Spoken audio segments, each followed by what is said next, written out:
산란기에 접어든 거위들은 알을 낳기 위해 먹이 활동을 더 열심히 하고 있다. 녀석들은 하루 중 대부분 농장 여기저기를 돌아다니며 지난 가을에 파종한 호밀 씨앗에서 올라온 새싹을 뜯어먹는다. 추위에 강한 호밀 새싹은 한겨울임에도 불구하고 잘 자라는 것 같다. 그래서 그런지 얼마 전부터는 오리와 닭들도 호밀 새싹을 뜯어먹는다. 겨울에도 잘 자라는 풀들이 농장에 자리 잡기 시작하면 아마도 내년부턴 굳이 채소를 주지 않아도 자급자족이 될 듯하다. 다른 거위들은 모두 풀을 뜯어먹고 있는데 수컷 거위 크리미는 홀로 주변을 경계하며 암컷 거위들을 보호하고 있다.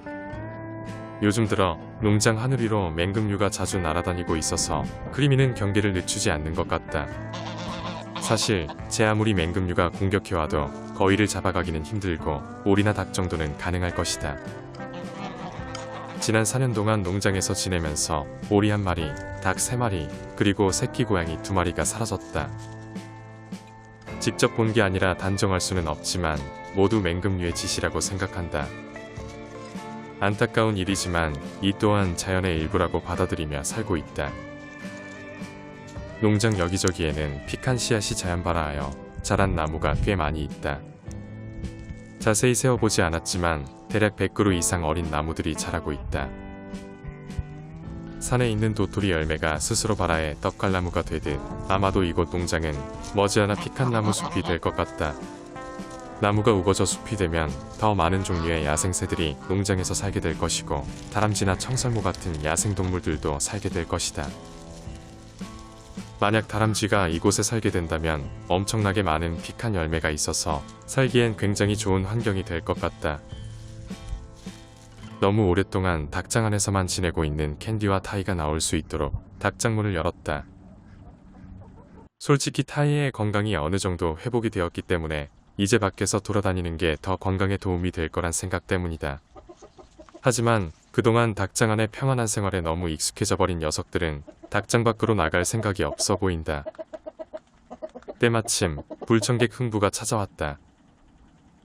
흥부는 캔디와 타이를 차지하기 위해 오랫동안 공을 들이고 있는 녀석이다.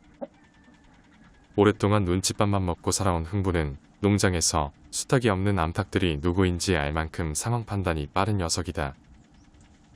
또한 흥부는 암탉만큼 작은 체격에 겁이 많아 싸움을 피해 다니지만 성욕이 많아 암탉들을 집요하게 스토킹하는 전형적인 찌질한 수탉이다. 그래서 내가 가장 아끼는 암탉들과 강제로 교미하기 위해 수시로 기회를 엿보고 있는 흥부를 볼 때마다 짜증이 밀려올 정도다. 그런데 무슨 이유인지 흥부는 닭장 안으로 들어오지 않고 사라진다. 놀부와 녀석의 암탉이 닭장 근처에 왔기 때문이다. 놀부는 닭장 문이 열린 것을 보고 이번에는 닭장 안으로 들어간다. 놀부가 갑자기 나타나자 캔디와 타이는 조그마한 케이지 안으로 피했다. 놀부는 이제 더 이상 캔디에게 미련이 없어 보이고 캔디도 놀부가 옆에 있게 되자 굉장히 불안해 보인다. 둘이 함께 돌아다닐 때에는 굉장히 보기 좋았는데 어찌하다 보니 캔디와 놀부는 남보다 못한 처지가 되었다. 잠시 뒤 놀부의 암탉도 닭장 안으로 들어간다. 브라우니가 닭장 안으로 들어오자 놀부는 갑자기 소리를 지른다.